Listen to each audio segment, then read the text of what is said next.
नमस्कार. आयुर्वेदिक शाळा या चॅनलमध्ये तुमचं सहर्ष स्वागत.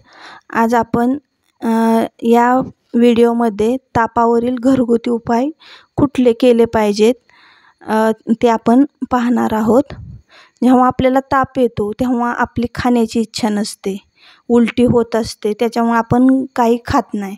मग अशा वेळी काय केले पाहिजे तर जास्त पाणी पिले पाहिजे. कारण जर आपण पाणी पिले नाही तर डिहायड्रेशनची समस्या होऊ शकते व ग्लुकोज पाणी जास्तीत जास्त घेतले तर आपल्याला आपली शरीर हे तंदुरुस्त एनर्जी राहते आपल्या शरीरामध्ये. सोबत फळांचा रस आणि काढा हेही घेतले पाहिजे. नंतर जेव्हा ताप येतो तेव्हा आपल्याला अशक्तपणा जाणवतो. मग जेव्हा आपण भरपूर झोप घेतली जेवढी भरपूर झोप घेऊ तेवढे आपण लवकर बरे होऊ आणि या दिवसात आपल्याला आरामाचीही खूप गरज असते. जेव्हा आपल्याला ताप येतो तेव्हा आपण दुसरा कुठला उपाय केला पाहिजे तर कोमट पाण्याने आंघोळ केली पाहिजे. सर्वजण सांगतात की ताप आल्यानंतर आंघोळ करू नका, पण जेव्हा आपण थंड पाण्याने आंघोळ करतो तेव्हा आपल्याला सर्दी लागू शकते. मग अशा वेळी जर आपण कोमट पाण्याने आंघोळ केली तर आपल्या कोमट पाण्यामुळे शरीरातील नसा ह्या मोकळ्या होतात व आपला ताप कमी येण्यास मदत होते. जेव्हा आपल्या अंगात ताप असतो तेव्हा आपण सुती कपडा घेऊन त्याने आपण अंग पुसतो. तेव्हा सुती कपडा ओला करण्यासाठी आपण कोमट पाणी वापरतो. मग त्याच्यामुळे आपला शरीरातील ताप कमी होण्यास मदत होते. ताप आल्यावर आपण दुसरा उपाय म्हणजे हलके आणि सुती कपडे वापरायला पाहिजे.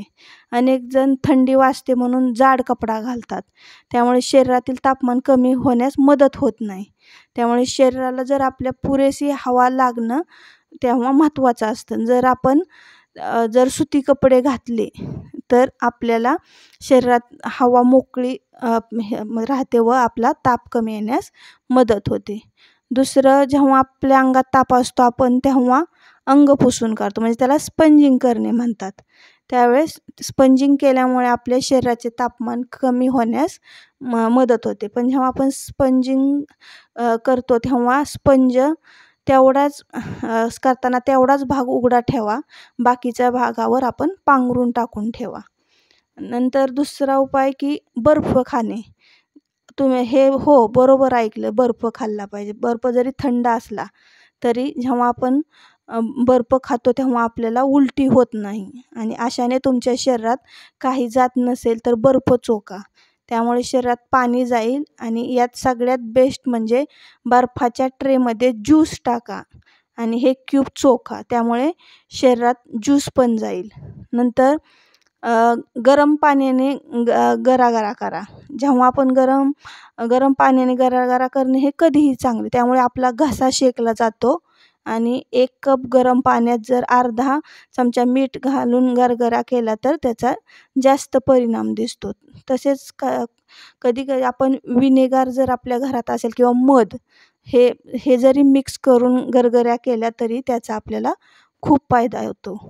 जर तुम्हाला व्हिडिओ आवडला असेल तर व्हिडिओला लाईक करा, शेअर करा आणि चॅनलवर नवीन असेल तर सबस्क्राईब करा. धन्यवाद.